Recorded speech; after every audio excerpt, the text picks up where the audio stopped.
Hello guys, स्वागत है आपका पीबी क्लासेस मोटिवेशन में। आज हम लेकर आए हैं प्री बोर्ड परीक्षा 2020 कक्षा 12वीं विषय रसायन शास्त्र फुल सॉल्यूशन क्वेश्चन नंबर 1 से लेकर क्वेश्चन नंबर 12 तक सारे के आंसर, ऑब्जेक्टिव और रिक्त स्थान। दोस्तों, यदि आप हमारे चैनल पर नए हों तो लाइक कीजिए और सब्सक्राइब कीजिए और बेल आइकन घंटी का दबा दीजिए ताकि आपको हर वीडियो की नोटिफिकेशन मिलते रहेंगे। ठीक है दोस्तों, चलते हैं आज की वीडियो की तरफ। ठीक है दोस्तों, क्वालिटी अच्छी नहीं दिखाई दे रही है तो 3 डॉट पर क्लिक करके 720 की क्वालिटी करके देखिए। सबसे पहले है एसीएस क्रिस्टल की इकाई कोशिका में उपस्थित सीजियम की कुल संख्या है। तो कुल संख्या कितनी है इसमें? 1 है। ठीक है दोस्तों, उसके बाद NaCl क्रिस्टल के अंतर आयनिक दूरी होगी तो कितनी होगी? A/√2। ठीक है दोस्तों। ठीक है दोस्तों, तो अगला है तीसरा, कोलाइडी कणों का आकार सेंटीमीटर में कितना होता है? तो कितना होता है दोस्तों? इसमें ऑप्शन आएगा 10⁻⁻5 इंटू 10⁻⁻7। ठीक है दोस्तों। अगला है कि C6H5N2Cl C6H5Cl में अभिक्रिया का नाम है, तो कौन सी है? सेंडमेयर अभिक्रिया। ठीक है दोस्तों। रेयान बनाने हेतु प्रयुक्त कार्बोहाइड्रेट हैं, तो कौन है? सेल्यूलोज। ठीक है दोस्तों, इसमें सवाल आंसर आएगा आपका। तो क्वालिटी अच्छी नहीं दिखाई दे रही दोस्तों, 3 डॉट पर क्लिक करके 720 क्वालिटी करके देगी। ठीक है दोस्तों, ये रिक्तस्थान के आंसर मैं नीचे बता देता हूँ आपको। ठीक है दोस्तों, ये आप चाहे तो जोड़ी के आंसर भी ऐसे चाहे तो स्क्रीनशॉट ले सकते हैं इनके। ठीक है दोस्तों, उसके बाद रिक्तस्थान पहले में आएगा आपका, ये गलत आंसर है दोस्तों। यहाँ पर राइट आंसर आएगा आपका मोल इनवर्स और लीटर सेकंड इनवर्स। ठीक है दोस्तों, यहाँ पर शून्य कोटि की अभिक्रिया का दर स्थिरांक का पूछा है, तो मोल इनवर्स और एल सेकंड इनवर्स। ठीक है दोस्तों, आप AGT लिख सकते हैं। ये पहले वाला, ये वाला गलत है, ये वाला सही मैंने जो लिखा है। ठीक है दोस्तों, उसके बाद दूसरे में है एक्वा रिजिया। ठीक है दोस्तों, दूसरा में एक्वा रिजिया आएगा आपका, और इसका ये वाला ब वाला मलाइन, इसका ब वाले में आएगा रक्सी कोलाइडी विलियन सामर्थ्य। तो रक्सी कोलाइडी सामर्थ्य। ठीक है दोस्तों। बाकी स वाले में एक बार ये आएगा, द वाले में संक्रमण। ठीक है, और पांचवें लास्ट वाला बचा जो इसमें ई वाले में SP3 आएगा। ठीक है दोस्तों, आप चाहे तो स्क्रीनशॉट भी ले सकते हैं। इसमें आएगा आपका कौन सा? ब वाला में रक्सी कोलाइडी सामर्थ्य। ठीक है, उसके बाद आपके प्रश्न नंबर 3 आते हैं। तो दोस्तों, आप ये AGD इसे लिख सकते हैं। ठीक है दोस्तों, ये दूसरे का आंसर मेरे समझ में नहीं आया तो आपको मिले तो आप कमेंट बॉक्स में लिखिए। ठीक है, उसके बाद आपके एक वाक्य में आता है। तो सबसे पहले का आंसर है, किसी अर्धचालक तो बढ़ाने के लिए अशुद्धि मिला अपमिश्रण कहलाती है। ठीक है दोस्तों, और इसमें अगले में आपके पूछे गए हैं कि त्रिज्या अनुपात का मान 0.5 होने पर समन्वयन की संख्या कितनी होती है? तो उसकी 6 होती है। ठीक है दोस्तों। अगला है कि विशिष्ट अभिक्रिया की दर किसे कहते हैं? यदि रासायनिक अभिक्रिया के वेग समीकरण में उपस्थित अभिकारक की सांद्रता पदों के गुणनफल इकाई हो तो उसे अभिक्रिया दर कहते हैं। ठीक है दोस्तों। उसके बाद आपको मोहर लवण का रासायनिक सूत्र लिखना है, लिख रखा है दोस्तों। आप AGD ऐसे लिख सकते हैं, चाहे तो स्क्रीनशॉट भी ले सकते हैं।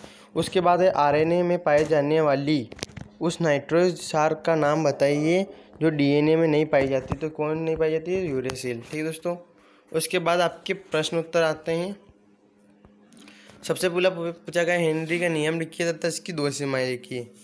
ठीक है, 2 अथवा में दिए गए तो मैंने एक का ही आंसर बताया इसमें। ठीक है दोस्तों, तो आप इसका आंसर है हेनरी का नियम। स्थिर ताप पर किसी विलायक के निश्चित आयतन में विलायक गैस द्रव्यमान गैस के दाब के समानुपाती होता है जिससे वह विलायक साम्य अवस्था में है।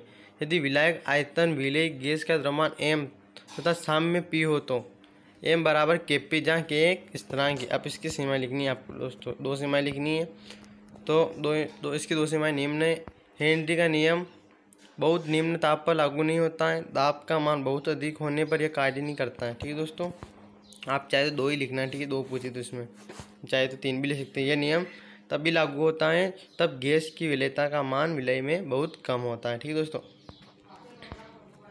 अगला है हांडी सूजे का नियम लिखिए। तो इसका नियम है, किसी आयन अर्थात स्कंदन आयन की संयोजकता जितनी अधिक होती है उस स्कंदन करने की क्षमता उतनी अधिक होती है।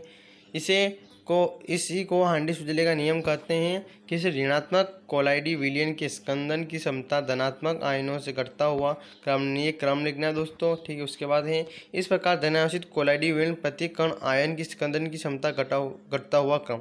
उसके बाद ये घटता हुआ क्रम लिखना है दोस्तों। ठीक है दोस्तों, उसके बाद प्रश्न अगला आता है आपकी समन्वय संख्या किसे कहते हैं। क्रिस्टल के ऐसे मूलक कण स्पर्श करते हुए जितने अन्य मूल कणों के संपर्क में रहता है वह क्रिस्टल की समन्वय संख्या कहलाती है। आयनिक क्रिस्टल एक आयन के संपर्क के विपरीत आवेश वाले आयनों की संख्या उसकी समन्वय संख्या कहलाती है। ठीक है दोस्तों, अब चाहे तो स्क्रीनशॉट भी ले सकते हैं। अगला है क्रिस्टल सिद्धांत के अभिकृत, ये आप चाहे तो स्क्रीनशॉट ले सकते हैं, बहुत बड़ा है, मैं पढ़कर दिखाऊंगा, बहुत टाइम लगेगा दोस्तों। आप AGDSC से स्क्रीनशॉट ले सकते हैं। ठीक है दोस्तों, आप AGDSC से स्क्रीनशॉट ले सकते हैं। ठीक है दोस्तों, ये स्क्रीनशॉट लेना है दोस्तों। इसके बाद आता है आपका क्रॉस स्पीड किसे कहते हैं। तो मेथेल को पहले लकड़ी से बनाया जाता है, इसलिए इसे क्रॉस स्पीड या कैपा कहा जाता है। ठीक है दोस्तों, अगला है निम्न अभिक्रिया को समझाइए। तो इसमें से सबसे पहले आपको विहाइड्रोजनीकरण को समझाना है। ठीक है, तो आप AGDSC से स्क्रीनशॉट ले सकते हैं चाहे तो। ठीक है, प्राथमिक द्वितीय तृतीय एल्कोहल के विरोध में विहाइड्रोजन क्रियाओं को आपको समझाना है, तो आप चाहे तो स्क्रीनशॉट ले सकते हैं। ठीक है दोस्तों, उसके बाद क्वेश्चन नंबर अगला है क्वेश्चन नंबर 11वां, निम्न अभिक्रिया को समझाइए। सबसे पहले परखीन अभिक्रिया, जब एलिफेटिक अम्ल के निर्जल लवण को उसके अम्ल एनाहाइड्राइड को एरोमेटिक एल्डिहाइड के साथ गर्म किया जाता है तब असंतृप्त अम्ल बनता है, इसे परखीन अभिक्रिया कहते हैं। उदाहरण, जब बेंजील हाइड को सोडियम एसिटेट की उपस्थिति में एनहाइड्रेट के साथ गर्म कर दें तब सेमिक अम्ल बनता है। ठीक है दोस्तों, उसके बाद आपको एग्जाम्पल लिखना है AGDSC से।